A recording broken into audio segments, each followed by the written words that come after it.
I know. I read the comments. I know that y'all want 100 ponds back. It's about time. Let's fish some dang ponds. But before we hop into the content, do y'all want to win hundreds of dollars in rod and reel combos? I thought so. Here's how to win. I'm giving away 5 rod and reel combos to one of you guys out there watching this video, 3 Lew's Mock Smash baitcasters, and 2 spinning rods. That is an entire arsenal of rods and reels for one angler off of one giveaway. And the only way to win these combos is to go to the survey linked in the video description as well as pinned to the top of the comment section and answer the questions. And the winner of the rod and reels will also receive every single mock bait we make. That adds like 90 bucks to the total cost of the giveaway. Make sure y'all click the link down below to get entered into this awesome mock giveaway. Now, I'm pumped about today's episode because I'm fishing brand new ponds in Northwest Iowa. Definitely a place that is way far away from home, in an environment that I'm not used to, but we're still gonna attempt to teach you guys a lot about pond bass fishing today. So if you're all about pond bass fishing, hit that subscribe button because you're gonna love this series. So I say, without further ado, let's get the chest mount on, grab our rods, and get down to pond 44.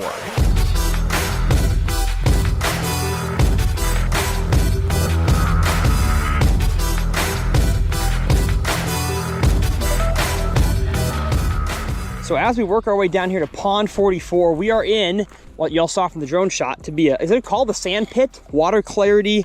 Put my sunglasses on and dig my rod down. We're looking at about, 1.5 foot water clarity, so not bad. They're definitely in a drought. The water's down a little bit. We have some shallow cover. I see a lay down tree here, a little bit of grass back in this pocket. So I think it gives a really good, full scope pond. I'm gonna throw a top water, of course, even though I'm in a sweatshirt and pants, so it's significantly colder than where I'm used to. But after a little bit of a cold front last night, when it got down to like 39 or 40 degrees, the water should have dropped a little bit. So I'm not gonna be super hopeful on top water, but still gonna throw it for sure. And especially if y'all have any kind of lay down trees around your body of water, it's always best to give top water a try on those before you work your way to a jig or a worm, because you want to, in my experience, catch the most active fish first before you really get down into the thick of it to catch the non-active fish. And I've also got the new Mock Spray and Shad little popper. Again, just because I'm not sure the size of the fish in here. A tiny little popper on a spinning rod. Oh yes! Is a great way to get a bass. Let's go. Just like I thought. Just like I thought. Pull out yourself a little tiny popper. Now you're almost always gonna catch, little tiny size, but hey, that is a fish in pond number 44.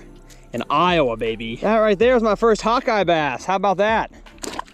Yes. And if this is your first time watching this series, one fish in a pond is technically considered a success because some of the ponds that I fish are tough ones. But while we have success, I still want to fish quite a bit more at this pond because I'm not done teaching yet. There we go. Nothing in the canal here, but that doesn't mean there's not a fish. I'm gonna come back with a different lure. Now, something that looks like we've got here is a little beaver dam. In a pond like this, it's got a lack of shoreline cover. I would just find it hard to believe there's not a fish in this. And I told you guys this before, but wood cover oftentimes goes way, way deeper into the water than you might think. So give it a flip or a cast into deeper water. There's one. Yep. Oh gosh, missed him. Must have been small. Oh man, that's frustrating.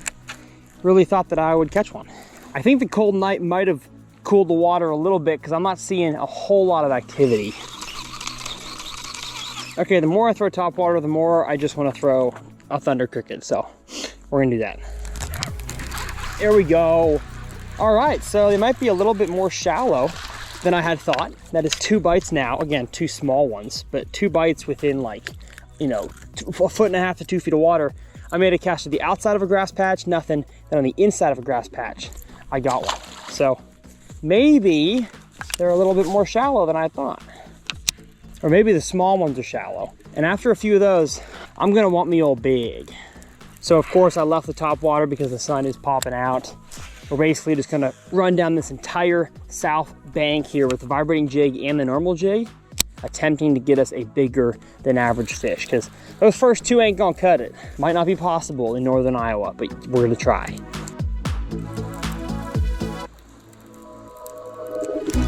Oh gosh, these fish are in a weird mood. Just got smoked.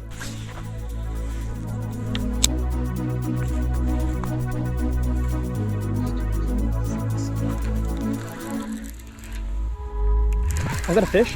Oh, that's a fish. Let's go. As it was falling down. Probably the biggest one of the day. Literally made a cast and got some sticker burrs out of my socks. And I got one. All right. That right there is a single scoop. I want grandes. What do I gotta do to catch a grande? Because that's 3 fish shallow. I probably gotta go a little bit deeper and a little bit slower to get them bigs. Gosh, there's one. All right, 2 in a row. Love it. Again though, small. What's going on? Here are the big ones. You know what? I'm gonna put this up for a second, and in the same exact little stretch that I just caught 2 on with that, I'm gonna throw a jig. All right, you know what? I think these fish need a little bit of worm action. And I just find it hard to believe that one of these bass has been pecking on my jig will not peck a worm good enough for me to hook it.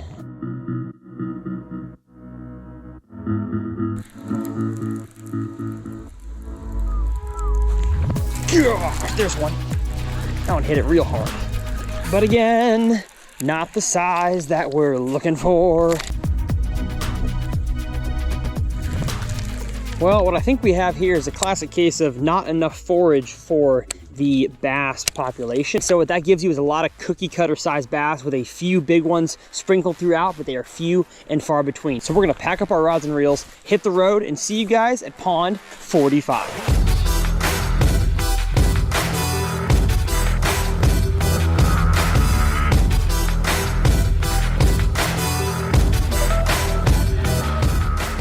So Pond 45 is definitely a very bland pond. And I know a lot of you guys have been asking me to fish ponds that aren't in Texas. Well, we're here in Iowa. You've also been asking me to fish ponds that are a little bit tougher and maybe get more pressure or just have less bass in them in general. And so that's what I think the second half of this video is gonna be, is a pond that probably doesn't have a whole big population, but by the Iowa DNR website, people have caught bass in here. So they exist. We're gonna switch it up. We're gonna throw a lipless crankbait, the slack jaw, and then I got myself some unreleased worms here. This is the new Strike King filler worm, a great little finesse worm for drop shot and shaky head. I'm gonna throw it on a shaky head. And this color here is Blackberry Jam. That looks like a blackberry jam to me. Give me some peanut butter and a piece of bread, man. My favorite shaky head hook here, Owner Twist Lock. And so as much as I would like to just cover the bank with the lipless crankbait or a vibrating jig, I'm not sure if these fish are in that mood. So I'm gonna start underneath this bridge here, cast the shaky head into what looks like a little bit deeper water. Okay, I was wrong, it's not deeper water, but it still looks juicy. Conditions for this body of water, the wind has laid down, so it's gonna be pretty dang still. Water clarity looks to be about 1 foot, maybe a little bit more. I'm not seeing any forage yet, and no grass. So this thing is bland as, you know, milk toast. So what do you do when a pond really has no structure to key you in on where to go and what to throw? That's what this part is going to be all about. Discovering the secrets of the bland pond.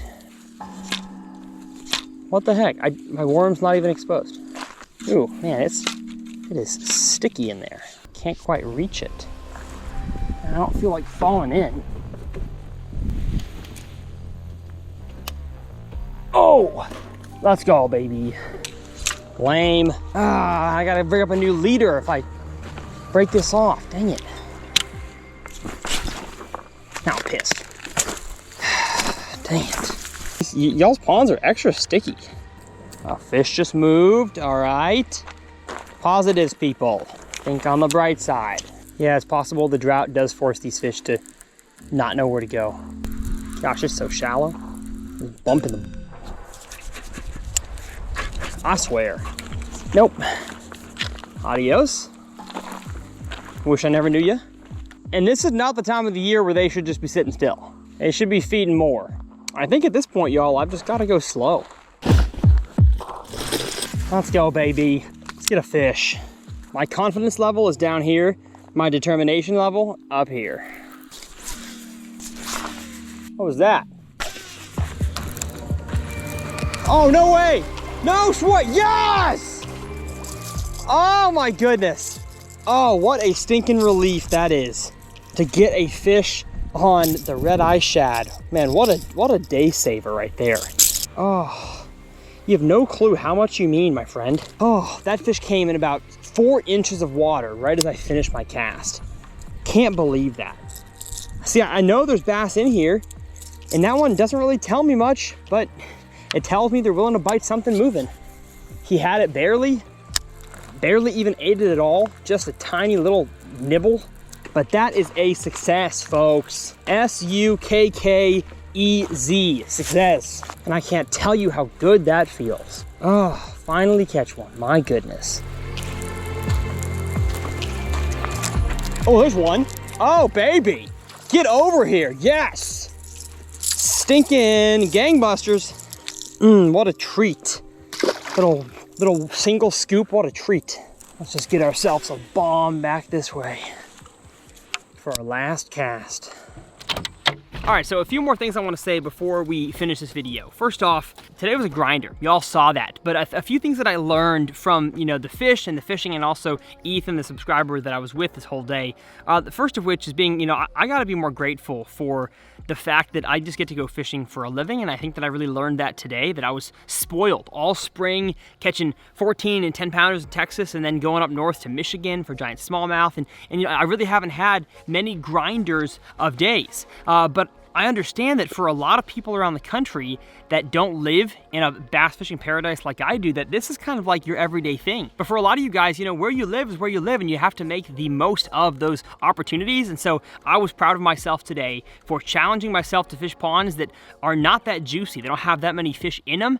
But one thing I think is true is that the more techniques you learn, the more skills you acquire, the more confidence you'll get to be able to switch out lures and give the fish something that they want to bite. Because I tried a whole bunch of different stuff today, and if I'm being honest, we actually fished 2 ponds in between 44 and 45 that were just absolute grinders, and I just didn't feel like putting them on camera. And so I gained a new level of respect, like I said, for the people that live up here, while also being proud of myself for accomplishing catching fish in some really tough environments. Now, if you want to see a video I made about 3 things that every good angler does that I actually took advantage of today and did, I think, at least 2 of those, I will link that video up here in this corner. It's a really good bass fishing themes video, and if you are struggling to catch fish or just haven't fished in a while, that is a good refresher on things to know as a fisherman. My name's Tyler. We'll see you guys next time right here on TRF, and don't worry, 100 Ponds is gonna keep coming. See you guys.